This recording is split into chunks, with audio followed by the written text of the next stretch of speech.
Hello students, मैं Abuzar sir. स्वागत है आपके अपने YouTube channel Abuzar study centre में।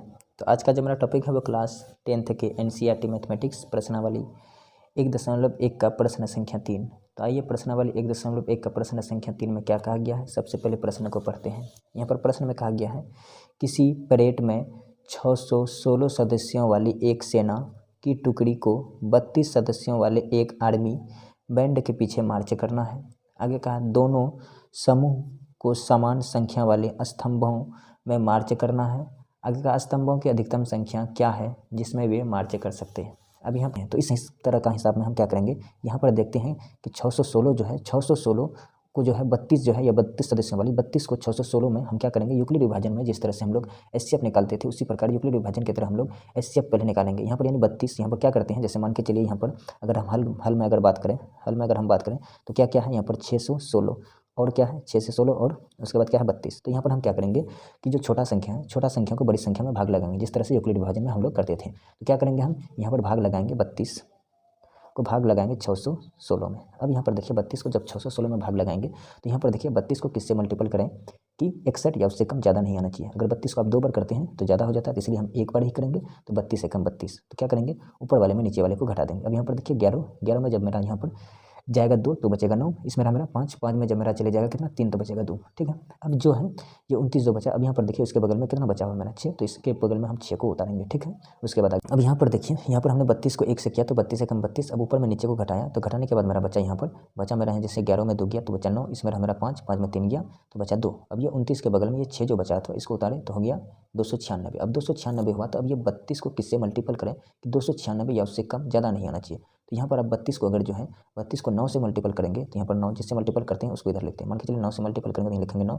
अब देखिए 9 से इसको मल्टीपल करेंगे तो यहाँ पर देखिए 9 2 18 के 8 हासिल कितना रहा 1, उसके बाद 9 या 27 1 हो गया 28। ठीक है, अब यहाँ फिर क्या करेंगे, ऊपर वाले में नीचे वाले को घटाएंगे। अब देखिए यहाँ पर 16 में 8 जाएगा तो मेरा बचेगा 8, इसमें रहा 8 में 8 गया खत्म, फिर यहाँ पर 2 में 2 गया खत्म। अब ये जो मेरा 8 जो शेषफल रहा है, ये 8 जो मेरा शेषफल रहा है, इस 8 को रहने देंगे। फिर इसको जो है अब यहाँ उठा करके यहाँ पर लाएंगे 32 को। अब देखिए फिर 32 को किससे जो है इन 32 का या क्या बोलते हैं 8 का टेबल कितना बार पढ़ेंगे 32 या उससे कम ज़्यादा नहीं आना चाहिए। तो 8 का टेबल अगर आप 4 बार पढ़ेंगे तो 8 चौक 32 हो जाता है, हो जाएगा यहाँ पर 0। और यूक्लिड विभाजन का एक खासियत होता है कि जब तक शेषफल मेरा 0 ना आए तब तक भाग लगाते रहते हैं। तो यहाँ पर देखिए पहला स्टेप में पहले हम 32 को लगाए थे किसमें 616 में, तो 19 बार में मेरा जो है कट के आया था कितना 8, फिर 8 को रहने दिए, फिर 32 को उठा के यहाँ लाए, उसके बाद 4 बार में पूरी तरह से क्या आ गया 0 आ गया। अब यहाँ पर देखिए हम क्या करेंगे, यहाँ पर लिखेंगे यूक्लिड विभाजन एल्गोरिथम से, यूक्लिड विभाजन एल्गोरिथम से। अब यूक्लिड विभाजन एल्गोरिथम से क्या होता है, यूक्लिड विभाजन एल्गोरिथम से होता है a बराबर BQ प्लस R, a बराबर BQ प्लस R, या इसी को आप बोल सकते हैं भाज्य बराबर भाजक गुना भागफल प्लस शेषफल, भाज्य बराबर भाजक गुना भागफल प्लस शेषफल। अब यहाँ पर देखिए भाज्य बराबर भाजक गुना भागफल प्लस शेषफल। अब भाज्य किसको बोलते हैं, भाज्य मतलब होता है जिसमें भाग देते हैं। पहला स्टेप में अगर आप देखेंगे तो पहला स्टेप में हम भाग दे रहे हैं 616 में, तो भाज्य की जगह मेरा हो जाएगा 616, और भाजक का मतलब होता है जिससे भाग देते हैं। तो पहला स्टेप में देखिए भाग किससे दे रहे हैं तो 32 हो जाएगा मेरा भाजक गुना भागफल, तो यहाँ पर देख लीजिए भागफल इतना है और शेषफल यहाँ पर देख लीजिए कितना बचा है। तो इसका मतलब भाज्य मतलब जिसमें भाग देते हैं, तो किसमें दे रहे हैं पहला स्टेप में देखिएगा 616, तो भाज्य की जगह हम क्या लिखेंगे 616 लिख देंगे, बराबर है यहाँ पर, तो बराबर दिया भाजक मतलब जिससे भाग देते हैं, तो किससे दे रहे हैं 32 से, तो लिख देंगे 32। उसके बाद गुना है तो गुना भागफल, तो देख लीजिए भागफल कितना है 19, तो 19 लिखेंगे प्लस शेषफल यहाँ पर देखिए, तो शेषफल कितना बचा मेरा 8, तो लिख देंगे 8। ये हो गया पहला स्टेप के लिए।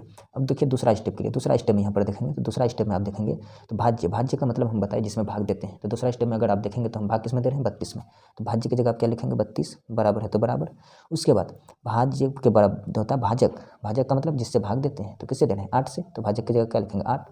उसके बाद यहाँ पर है गुना, तो गुना देंगे भागफल, तो भागफल यहाँ पर देख लीजिए कितना है 4। उसके बाद शेषफल यहाँ पर देखिए 0। ठीक है, और यूक्लिड विभाजन का क्या नियम है कि जब तक शेषफल मेरा 0 ना आए तब तक भाग लगाते रहते हैं। अब यहाँ पर देखेंगे तो यहाँ पर देखेंगे अगर HCF की बात करें तो जिससे लास्ट स्टेप में भाग देते हैं वही HCF हो जाता है। तो लास्ट स्टेप में देखिए हम किससे भाग दे रहे हैं 8 से, तो यही मेरा HCF हो जाएगा। अब यहाँ पर देखिए हमको HCF नहीं मांगा है, यहाँ पर प्रश्न में अगर आप देखेंगे तो प्रश्न में कहा है, यहाँ पर कहा है स्तंभों की अधिकतम संख्या क्या है जिसमें भी मार्च कर सकते हैं। तो जो मेरा यहाँ पर HCF आया है वही मेरा स्तंभों की संख्या हो जाएगा। तो इससे मेरा कितना आया 8, तो यहाँ पर ऐसा भी आप लिख सकते हैं, यहाँ पर ऐसा भी लिख सकते हैं। अतः HCF, तो HCF किसका किसका निकालें, तो निकालें हम किसका 616, उसके बाद 32 का, 616 और 32 का जो HCF आया मेरा 8 आया है, तो इसको हम जो है ये 8 HCF आया है, लेकिन यहाँ पर क्या कहा अधिकतम, यानी क्या कहा है स्तंभों की अधिकतम संख्या निकालने के लिए यही कहा स्तंभों की अधिकतम संख्या क्या है जिसमें वो मार्च कर सकते हैं। तो हम क्या बोले कि जो HCF मेरा आता है वही स्तंभों की संख्या हो जाएगा, तो हम अतः करके लिख देंगे, अतः करके क्या लिखेंगे, अतः स्तंभों की अधिकतम संख्या अतः स्तंभों की अधिकतम संख्या 8 है, अतः स्तंभों की अधिकतम संख्या 8 है जिसमें वे मार्च कर सकते हैं, जिसमें वे मार्च कर सकते हैं